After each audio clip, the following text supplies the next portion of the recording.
Welcome to The Explainer.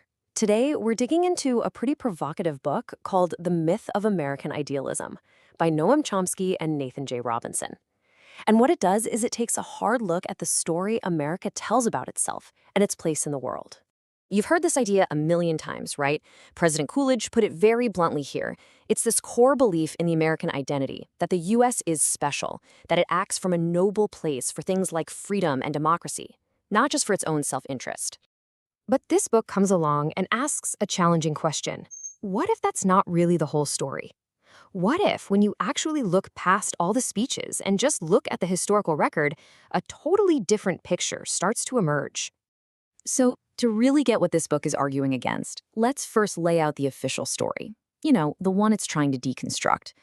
I mean, you hear these phrases all the time, from presidents, from experts.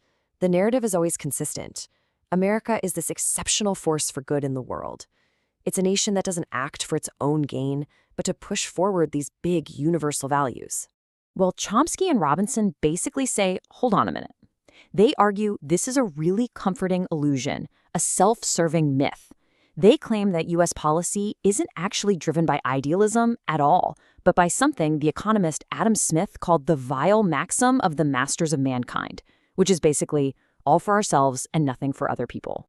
So you have this huge gap between the rhetoric and what the book claims is the reality. To explain that gap, the authors introduce this core theory. They call it the mafia doctrine. Okay, so what does that even mean? The idea is pretty simple, actually. For superpower, the number one goal isn't spreading ideals. It's maintaining control. Think about it like a mob boss, a godfather. He can't let some small shopkeeper refuse to pay protection money. It's not about the money, right?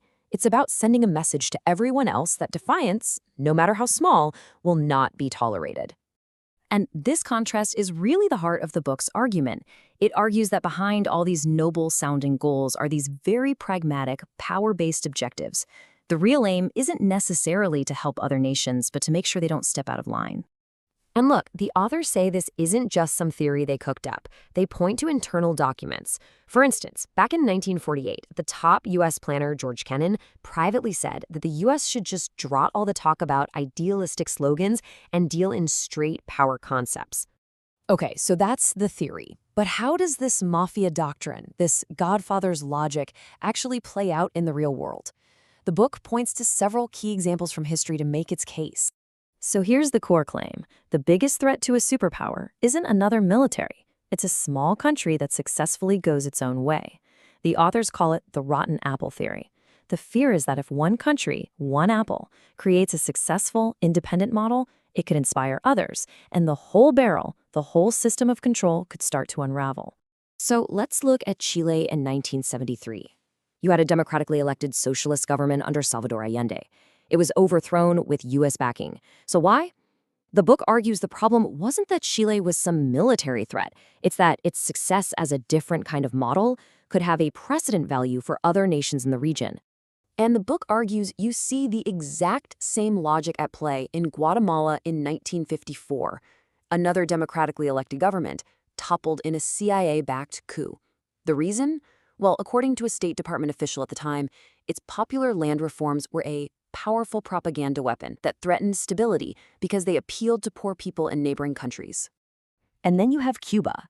The book frames the decades-long campaign against Cuba not as a fight against the Soviet Union, but as punishment for what U.S. State Department records themselves called its successful defiance of U.S. policy, a defiance that went all the way back to the 1820s.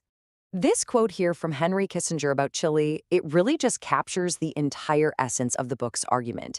It's like, democracy is great as long as the people vote the right way. If they don't, well then, their irresponsibility has to be corrected. You see the pattern again. The book says, in Iran in 1953, a CIA-backed coup removes a democratic leader who nationalized the country's oil. And at the time, the New York Times actually called the coup an object lesson for any other country that might think about prioritizing its own people over Western interests. So after laying out this long and, let's be honest, pretty brutal historical record, what's the main takeaway? What's the point of the myth of American idealism? Well, the authors propose we use a really simple tool to analyze all of this. They call it the principle of universality. And it's a basic moral idea we all get. You have to apply the same standards to yourself that you apply to other people. If an action is wrong when they do it, it has to be wrong when we do it too. And that right there is the final, challenging question the book leaves us with. It asks us to take this simple principle, look at the history, and then honestly ask ourselves, what do we see?